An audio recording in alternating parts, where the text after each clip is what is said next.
Citroen's DS3 Supermini has proved to be the strongest Citroen sales success story of recent years.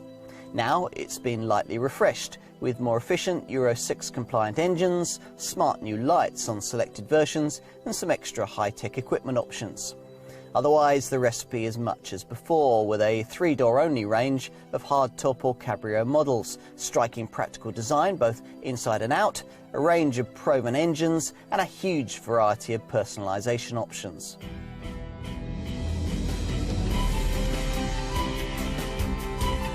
Citroen today is a company rejuvenated. From being a manufacturer you plumped for because you couldn't quite afford a Peugeot, it's now returning to its stylish, innovative roots, a trend begun with the introduction of fashionable, more desirable DS line models that showcased exactly what the brand could do. A series begun back in 2010 with this car, the DS3. DS stands for different spirit, two words first associated with Citroen way back in 1955 with the launch of the very first DS model, the iconic original version, at the Paris Motor Show. Not only was it gorgeous, but with features like disc brakes, hydropneumatic suspension, a semi-automatic gearbox and power steering, it was years ahead of its time. When, just over half a century on, Citroen once again bought us a car badged DS, this one, it got people talking in exactly the same way. You'll probably be familiar with the DS3 by now, a trendy small car in the Mini or Fiat 500 mould. Nothing especially groundbreaking about that, you might think, but stop and consider for a moment. Before the Citroen arrived, established thinking suggested that a fashionable little urban trinket of this kind had to have a retro look, with style harking back to an older classic model. All very nice, but also pretty cramped when it came to carrying people and packages. So the DS3 has set out to turn that thinking on its head, fresh in style and practicality, but also as interesting and innovative as anything else in the trendy small car market. Other brands have tried the same thing, but with this model, only Citroen has truly succeeded. Since this design first appeared, the DS range has quickly expanded with larger offerings. First the DS4 in 2011 and the DS5 in 2012. It's this DS3 though that's continued to sell most strongly. The range expanded with the addition of a cute fabric-topped cabrio version in 2013.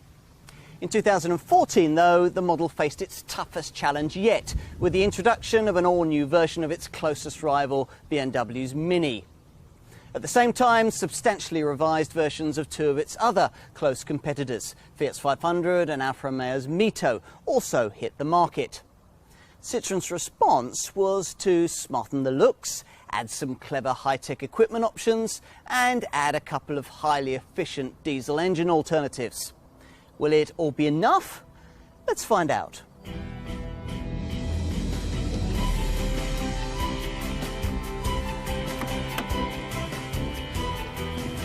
So, what's it like to drive? Well, you get in and settle into a sculpted seat that's set sporty and low. Ahead of you, the compact steering wheel feels just right, and all the vital dials are set in a deeply cowled chrome-edged triple pod. Turn the key, and both the speedo and the rev counter zip around their dials and return to zero. You're ready to go. On the move, it's hard to believe that all the underpinnings of this car are basically borrowed from Citroen's conventional C3 Supermini. The lower body and stiffer suspension setup give this model a very different feel, as does the precisely weighted electric power steering, offering assistance when you need it and plenty of road feel when you don't. The damping also offers the best of both worlds, making you aware of bumpy surfaces but spiriting away the aftershock you could do without. It makes a Mini feel about as subtly sprung as a go-kart. Only the rather long throw gear change could be slicker. Under the bonnet of mainstream hardtop and cabrio models, there's a wide choice of engines. If performance isn't an issue, the entry-level 3-cylinder 1.2 litre 82 brake horsepower petrol unit may be sufficient, though it does take 14.2 seconds to reach 62 miles an hour on the way to just 108 miles an hour. The older, less efficient 1.6 litre VTI 120 petrol power plant has a bit more poke, of course, improving those figures to 9.9 seconds and 118 miles an hour. You can also order this engine in 155 bhp THP turbocharged form, where it manages 62 miles an hour in just 7.3 seconds on the way to 135 miles an hour. Here I've gone a step further still by trying this particular power plant in its ultimate state of tune, the 204 brake horsepower racing version offered in limited numbers to cabrio buyers. This makes the 62 mile an hour benchmark in just 6.5 seconds en route to 143 miles an hour. As for diesel power, well, the older 1.6 litre EHDI 90 unit manages 62 miles an hour in 12.5 seconds en route to 113 miles an hour, and you'll get similar performance from the newer Blue HDI 100 engine. Personally though, I'd want to stretch to the engine that offers the best balance of power and parsimony in the range. That's the Blue HDI 120 unit. Now this manages rest to 62 miles an hour in 10.4 seconds on the way to 118 miles an hour, while still retaining the potential to deliver less than 95 grams per kilometre of CO2 and nearly 80 miles to the gallon on the combined cycle. Impressive. Plenty of trendy, eager small cars can match the kinds of performance figures I've just quoted for variants across the DS3 range. Few, though, can match the way this car balances comfort with a can-do attitude when it comes to attacking your favourite B-road. For the full DS3 experience in this respect, you've to choose this 1.6 litre THP petrol turbo model, which for enthusiasts is probably the best car the Peugeot Citroen Group has produced since the glorious Peugeot 205 GTI and Citroen Saxo VTS hot hatches of the 90s. But unlike those cars, you're not stuck with an awful din when you venture onto the highway, thanks to clever soundproofing that promotes refinement but still lets you enjoy the engine. Talking of refinement, here I've got the cabrio version, a car that doesn't buffet you about as a normal small convertible would when the roof's down, since, well, it isn't a normal small convertible. In essence, you could say that this car's folding soft top is little more than a giant folding sunroof, but in practice it's much more than that. True, you never get the full wind in the hair feeling that you would in a classic conventional convertible lacking these fixed side panels, but there's quite enough exposure to the elements in this fully open position to give you that real cabrio feeling, though turbulence is reduced because you're better hidden from the blustery conditions. I should also point out that, as with any proper convertible, rearward vision with the roof down is pretty awful, hence the standard fitment here of rear parking sensors. My favourite feature though relates to the way, unique in my experience with convertible cars, that this roof allows you to instantly react to the conditions you're driving in. Say for example that you're roof down on a motorway in a rival Fiat 500c or mini convertible and the heavens suddenly open. Well, just as you would in pretty much any drop top, you're gonna get wet. The Fiat's roof only operates at speeds below 37 miles an hour, while the Mini's only works below 20 miles an hour, which means that in these cars, that putting up the top either has to wait till you reach the next junction, wet and frustrated, or you have to stop in a potentially dangerous position on the hard shoulder and wait for the roof mechanics to do their thing as the raindrops pound upon your head. With this Citroen, there's none of that. Press this little button on the overhead console and you can open or close the roof in just 16 seconds at any speed up to 75 miles an hour. With the roof closed, refinement is near on as good as it is in the fixed top DS3. And when things brighten up a bit or you find yourself on a slower road, another jab on the roof button can open things up again to one of 3 fixed positions, or any way you like in between. As the roof opens, a standard pop-up deflector at the front of the windscreen flips up to reduce turbulence in the cabin. This a feature first introduced on Mercedes E-Class Cabriolet, a car twice this one's price. And you can go further still by fitting an air deflector net.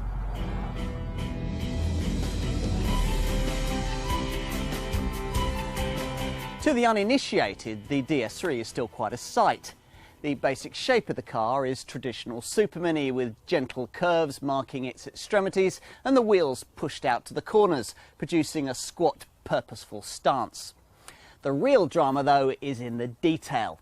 From this shark fin B-pillar and the option that you have of a contrasting roof panel to the vertical strips of LED running lights that flank the grille and the distinct sill line connecting the wheel arches, the DS3 is ferociously unconventional.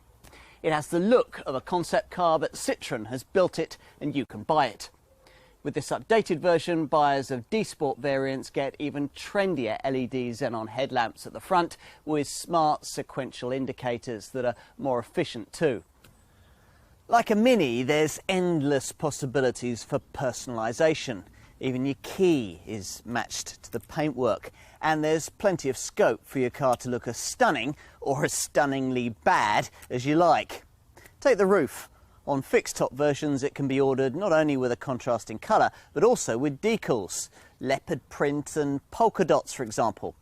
Don't blame me though if you tick the box for something like that, then struggle to sell your car on afterwards.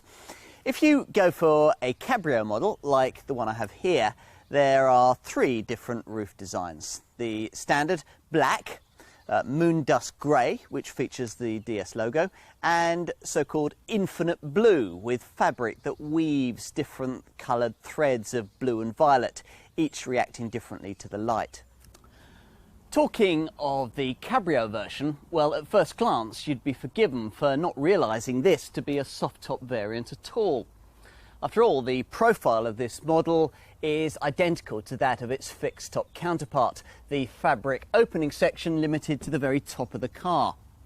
Actually though, the roof mechanism is quite sophisticated, made up of over 180 different parts and electrically operated by a button on the overhead console here that works to three main settings: intermediate, horizontal and total, all of which impressively are accessible at any speed up to 75 miles an hour.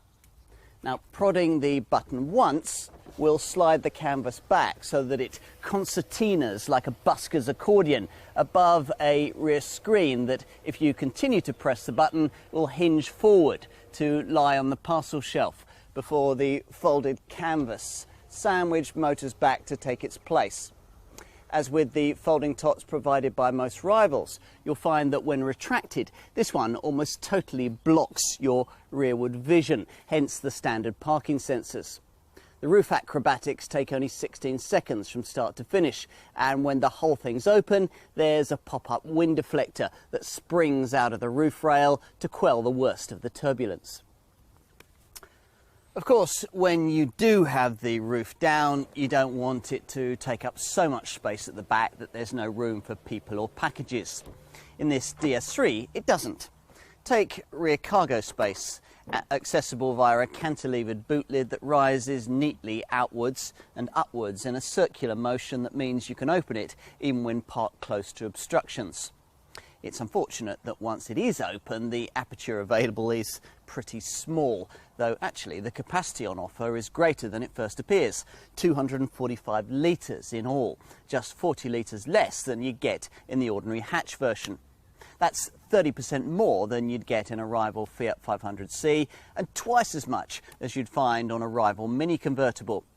Plus, you can extend it by folding down the same 60/40 split folding rear bench you'll find on the DS3 hatch, revealing up to 980 litres. Even more impressive, given the size of this car, is the rear seat space on offer. Getting into the back isn't quite as easy as it would be in a full-blown soft top like a mini convertible, because you have to duck under the roof pillar as you would in any other three-door hatchback. Once you're there though, there's an unusual bonus. This is the only model in its class and one of the very few convertibles you can buy that can actually take 3 people across the back seat, which for a family man like me with 3 children suddenly opens up potential ownership of this kind of car. I simply couldn't have considered a drop top before. True, space is fairly tight back here, but it's okay for short journeys and fine for kids. At the wheel you get the high quality cabin ambience that's always marked out this DS3 with its piano black or brushed metallic finishes and cool white lighting. The instruments are set into a trio of circular dials in a motif that appears again in the round clusters of ventilation controls on a centre console you can colour match to your own personal choice. Here I've got carbon fibre. With the exception of an armrest that on some models slightly impedes the handbrake, the control layout is pretty faultless, with an upmarket feel and a small, grippy, leather-covered steering wheel that feels good to hold.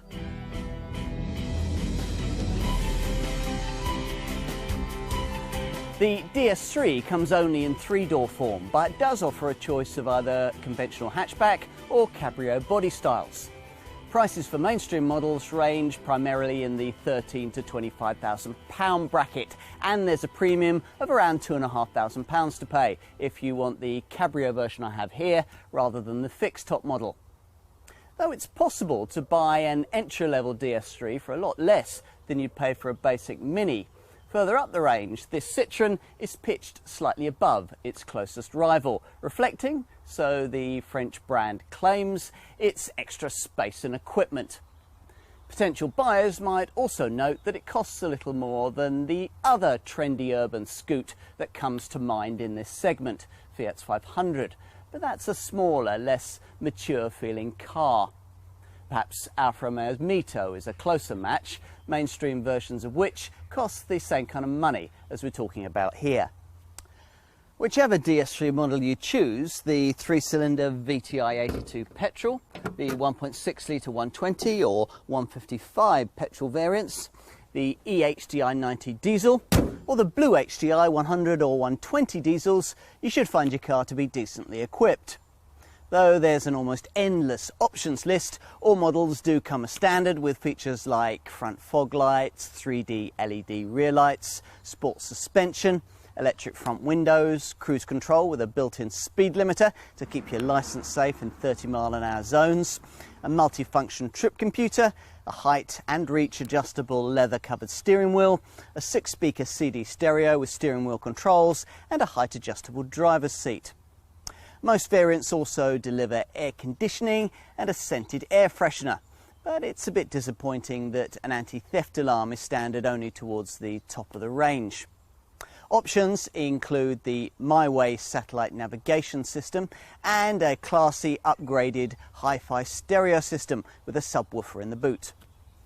And that's before you get to personalisation, a term that's cropping up with increasing regularity when we talk about trendy small cars. This revised DS3 further embraces it with things like a laser-etched dashboard strip and a screen-printed rear window. There are wider colour and wheel options too. As before, the roof, the mirrors, the dashboard, the rubbing strips and the wheels all come in various colours, and whichever bodywork colour you choose, you get a matching key fob. As for safety, well, twin front, side and curtain airbags are standard, as are ISOFIX child seat fastenings and tyre pressure monitoring. You can also expect to find ABS braking with emergency braking assistance to help in panic stops, advertised to following motorists by automatically activating hazard warning lights. Plus, you get ESP stability control across the range to help should you enter a corner too fast or be on a slippery surface. Now, buyers wanting to go further now get the chance to specify the clever active city brake system. Here, a radar scans the road ahead at low speeds as you drive. If a potential collision hazard is detected, you'll be warned. If you don't respond or aren't able to, the car will automatically brake to reduce the severity of any resulting accident. There's also the option of an SOS emergency assist system that, in the event of a crash, will automatically alert the nearest emergency services to your exact location. Could be a lifesaver.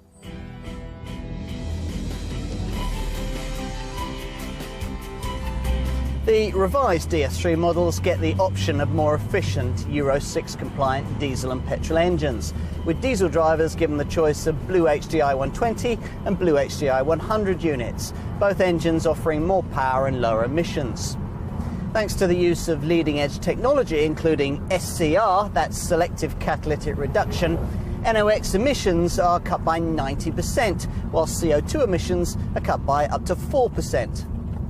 The Blue HDI 100 variant is class leading in terms of emissions, producing just 79 grams per kilometre of CO2. The Blue HDI 120 emits 94 grams per kilometre of CO2. As well as reducing emissions and delivering greater levels of performance, both engines improve fuel efficiency, boasting combined cycle figures of up to 94 miles to the gallon for the Blue HDI 100 and up to 78 miles to the gallon for the Blue HDI 120 version. For comparison, I'll also give you the figures for the older tech 1.6 litre eHDI 90 AirDream diesel unit that carries on in the range. This manages 78.5 miles to the gallon on the combined cycle and 95 grams per kilometre of CO2.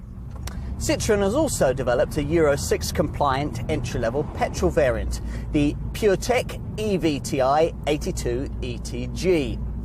Delivering 69 miles to the gallon over a combined cycle and producing just 95 grams per kilometre of CO2, this engine comes only with ETG automated manual transmission, the letters standing for Efficient Tronic Gearbox.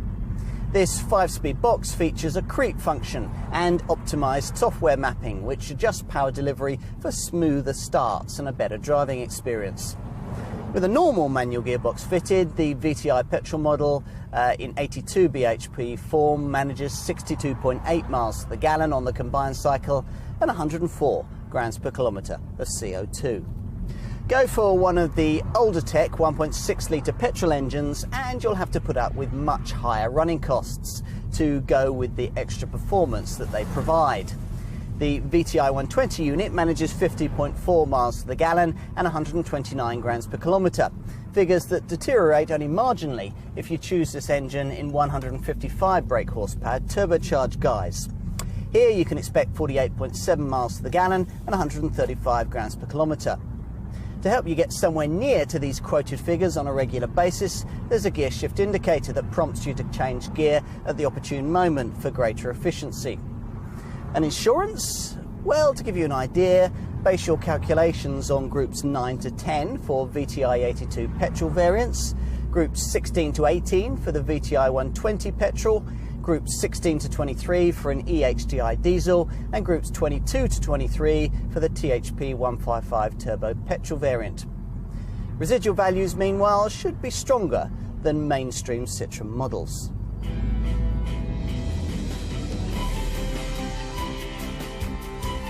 The DS3 embodies everything that's good about Citroen. Full of original ideas and delightful details, it's a design icon for the modern world, just, in fact, as the original DS was back in 1955. The sporty looks are backed up by an involving drive, and best of all, it's a car you don't have to shed the family to enjoy. The most recent changes don't alter its appeal very much, but then they didn't really need to. This car still offers a more practical take than its rivals can provide on trendy, compact, fashionable transport. In frugal Blue HDI diesel form, it's also now one of the most efficient models of its kind you can buy. But of course, practicality and efficiency won't be your number one reasons for choosing a car of this kind.